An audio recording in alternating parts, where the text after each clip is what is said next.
Le Pen et l'Eau el éternel de amois jusqu'à quand refuseres vos d'observer mes commandements et mes lois.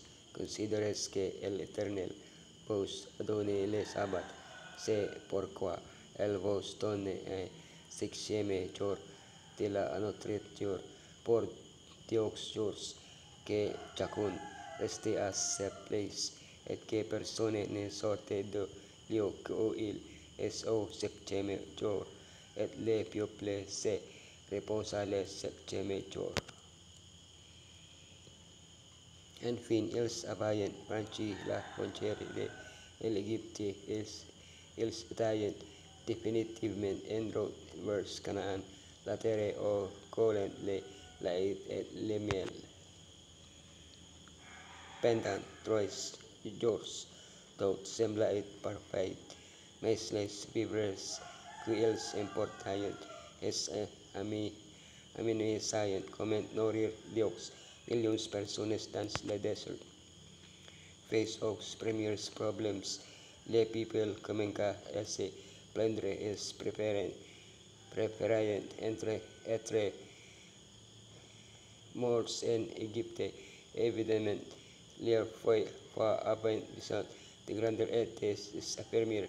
Ainsi, Elohim leur fournit et leur adoptait et les protégeait de leurs ennemis et les aidait à organiser.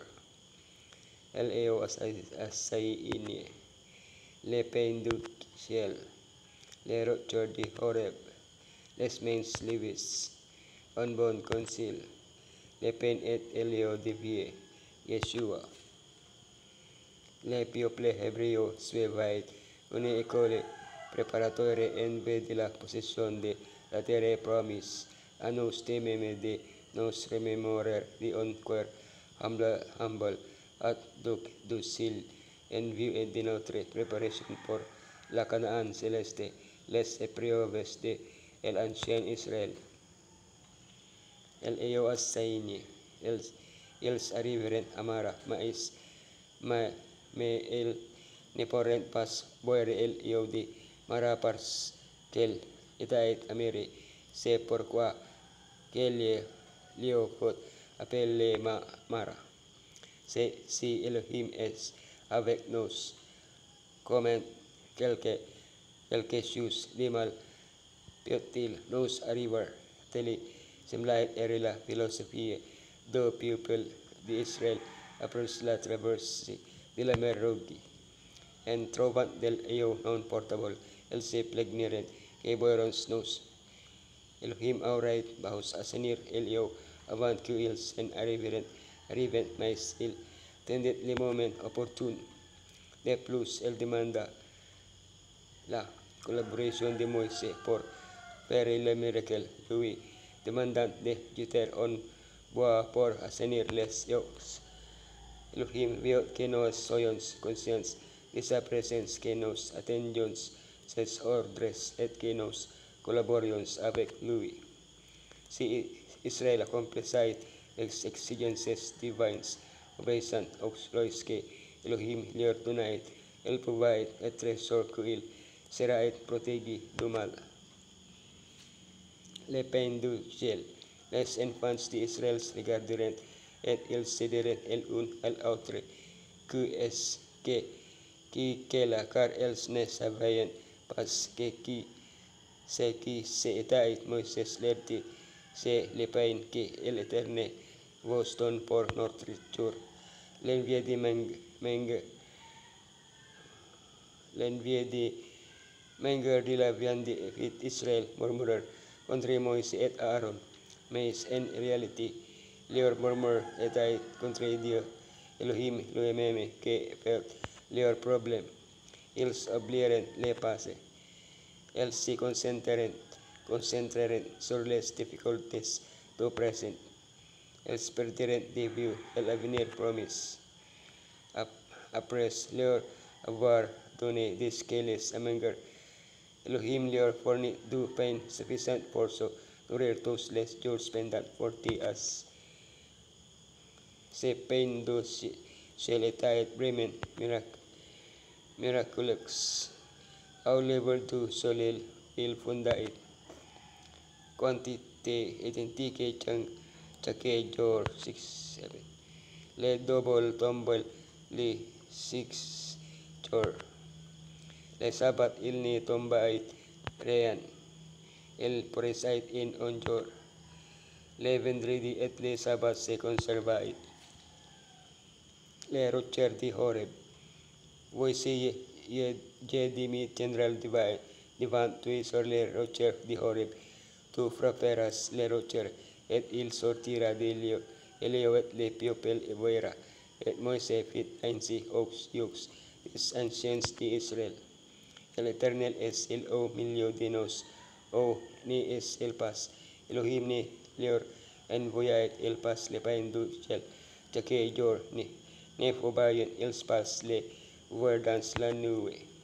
Et l'incrédulité manifestée par Israël est étonnante, mais attention pour nous avertir de ne pas tomber nos mêmes dans les mêmes exemples d'incrédulité. Malgré leur incrédulité, Yeshua lui-même pendit les rochers et continua à leur fournir de l'eau pendant tout leur pèlerinage. Il est le rocher spirituel et les suivait. Pour eux comme pour nous, Messiah est la source de la vie et le donateur de la vie éternelle. Les mains levis, Amalek vint combattre Israël à Rephidim.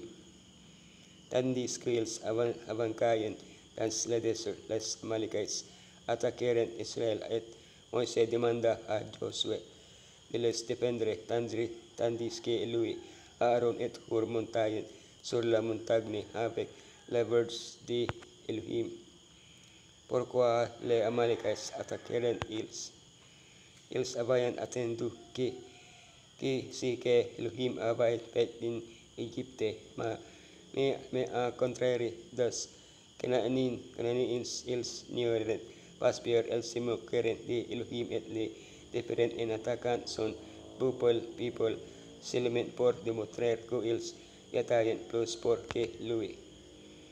Tant que Moïse levait de la verge de Elohim, Israël gagnait, mais quand ses bras se fatiguaient, Israël était vaincu. Il était temps que les ponts de l'action se partagent par d'autres tribus. Aaron et Hur soutiendrent Moïse et il adhèrent ainsi que el Jéhovah de Elohim soit couronné de succès vainquant anti l'ennemi. Un bon conseil, la visite de Jethro à Moïse. Crisis parmi tous les people des hommes capables, craignant Elohim, des hommes intégrés, ennemis de la cupidité, établissent les sureux comme chefs de mille, chefs de 100, chefs de 50 et chefs de 10. En voyant tout signe que Elohim avait annoncé à Moïse, Jethro avec Sephora et ses fils viendront les voir à Horeb. Jethro, bien qu'il ne fût pas israélite, adorait bien Elohim. C'est pourquoi après avoir recueilli le rapport de Moïse sur ce qui s'était passé en Égypte, il loua Elohim et lui offrit des sacrifices. Le lendemain, après avoir observé comment Moïse juguait sur tout le peuple, il lui donna un sage conseil, répartit les responsabilités. Moïse reconnut humblement dans ce conseil les paroles de Elohim. Par conséquent, il écouta son vieux père et cuisit des personnes capables de porter des responsabilités. Leurs caractéristiques respecter Elohim, être dignes de confiance, haïr la corruption, les peines et l'eau de vie Yeshua, et je suis le pain vivant qui est descendu du ciel. Si quelqu'un manque de ce pain, il vivra éternellement. Et le pain que je donnerai ici est matière que je donnerai pour la vie du monde.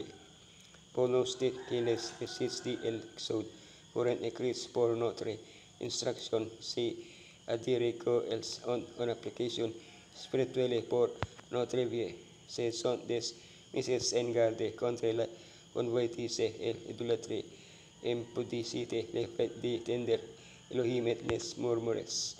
De plus, Yeshua applica especialmente a los les crecidos de Leo de Rocher et d'Open du ciel. El es lui que fornit Leo de la vie, symbole du Saint-Esprit.